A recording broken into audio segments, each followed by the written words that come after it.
नमस्कार, जय हिंद साथियों। कैसे हैं आप सभी। आज की इस वीडियो में आप सभी का एक बार फिर से स्वागत करता हूं। भाई साथियों, भारत ने पाकिस्तान के आतंकवाद के खिलाफ उसका मुंह तोड़ने के लिए उसे जो जबरदस्त जवाब दिया, उसकी चर्चा प्रत्येक सोशल मीडिया प्लेटफॉर्म के माध्यम से पूरे देश ही नहीं बल्कि पूरी दुनिया में की जा रही थी। और जैसा कि आप सब ये भी जानते हैं कि भारत के द्वारा किए गए इस सर्जिकल स्ट्राइक का नाम ऑपरेशन सिंदूर रखा गया था। और इस ऑपरेशन सिंदूर में सबसे बड़ी खास बात ये थी कि भारत देश की 2 बेटियों ने अपने फाइटर प्लेन के माध्यम से पाकिस्तान के 9 आतंकवादी ठिकानों को तबाह कर दिया था। और ऐसा होने पर एक तरफ तो पूरे देश में खुशी और जश्न का माहौल है, जगह जगह भारत देश की उन 2 बहादुर शेरनियों की तारीफें की जा रही हैं। लेकिन इन्हीं सब के बीच मध्य प्रदेश में भाजपा की सरकार के एक मंत्री विजय शाह ने इस ऑपरेशन सिंदूर को बखूबी अंजाम देने वाली कर्नल सूफिया के ऊपर आपत्तिजनक बयान दे दिया। अब उनके द्वारा दिए गए इस बयान की हर जगह पूरे देश में किरकिरी हो रही है। क्या अब किसी भी देशवासी के दिल में देशभक्ति की भावना उसके धर्म, उसके मजहब को देखकर तय की जाएगी? नहीं, ऐसा करना बिल्कुल भी उचित नहीं होगा।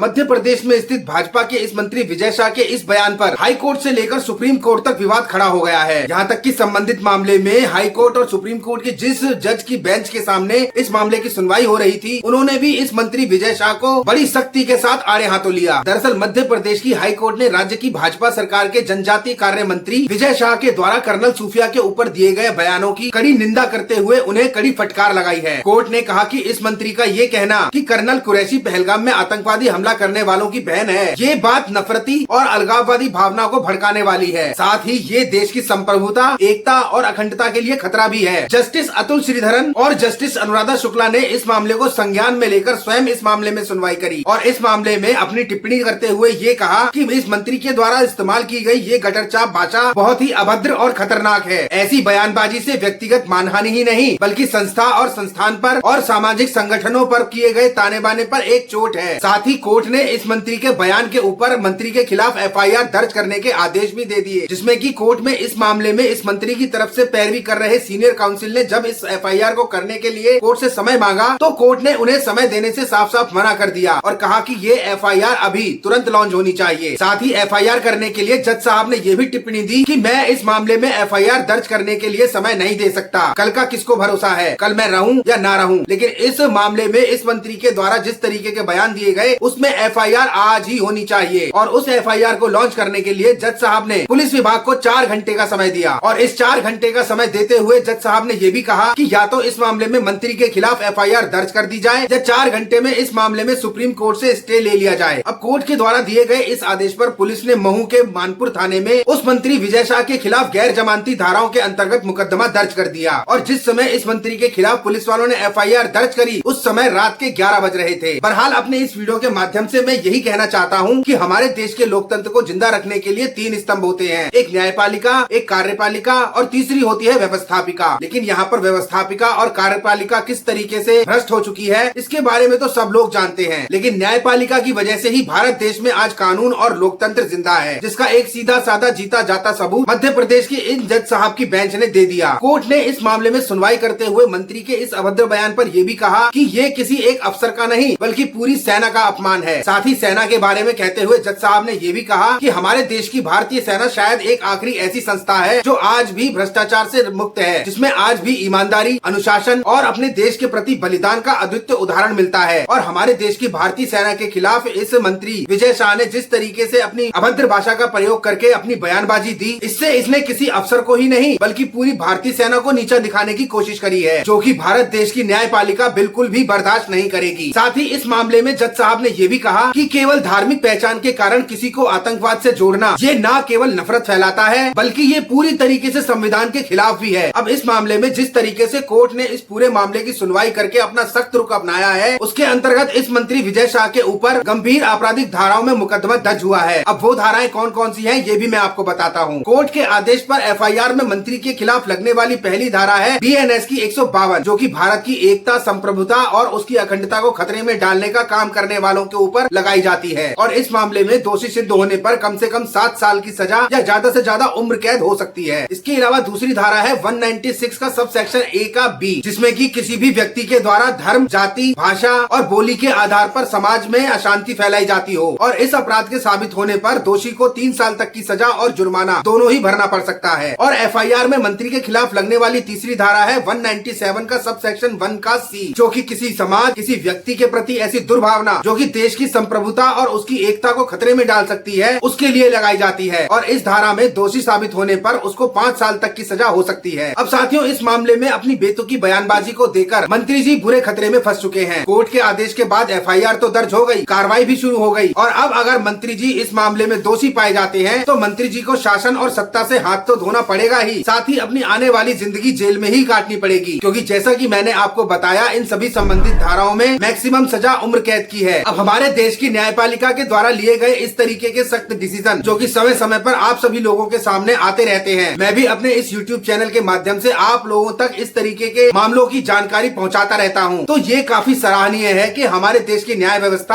आज भी जिंदा है। अब साथियों, कमेंट सेक्शन में आप मेंशन करके ये बताइए कि इस मंत्री विजय शाह के द्वारा धर्म के आधार पर दिया गया ये आपत्तिजनक बयान कहां तक सही है और कहां तक गलत है, और इस मामले में कोर्ट ने जो कार्रवाई करी है इन मंत्री साहब के ऊपर वो कहां तक सही है। इसे कमेंट सेक्शन में जरूर मेंशन करिएगा। साथ ही ये वीडियो अगर आपको पसंद आए तो इसे लाइक करके अपने सर्कल में भी ज्यादा से ज्यादा शेयर करिएगा, जिससे कि लोगों को ये पता चल सके कि चाहे कोई भी नेता कांग्रेसी हो या भाजपा का हो या किसी भी दल का हो, कानून की नजरों में वो सभी समान है। साथ ही चैनल को अभी तक सब्सक्राइब नहीं किया तो इसे सब्सक्राइब करके बेल आइकन पे क्लिक करके ऑल पर जरूर क्लिक कर दें, ताकि इसी तरीके से इस चैनल पर हमारे पुलिस प्रशासन, कानून, नागरिकों के अधिकार और किसी क्राइम की इन्वेस्टिगेशन से जुड़े आने वाले वीडियोस के नोटिफिकेशन आप तक समय समय पर पहुंचते रहें। तो मिलते हैं अगली किसी नई कानूनी जानकारी भरे नए विषय पर। तब तक आप सभी खुश रहें, सेफ रहें, स्वस्थ रहें। जय हिंद, वंदे मातरम।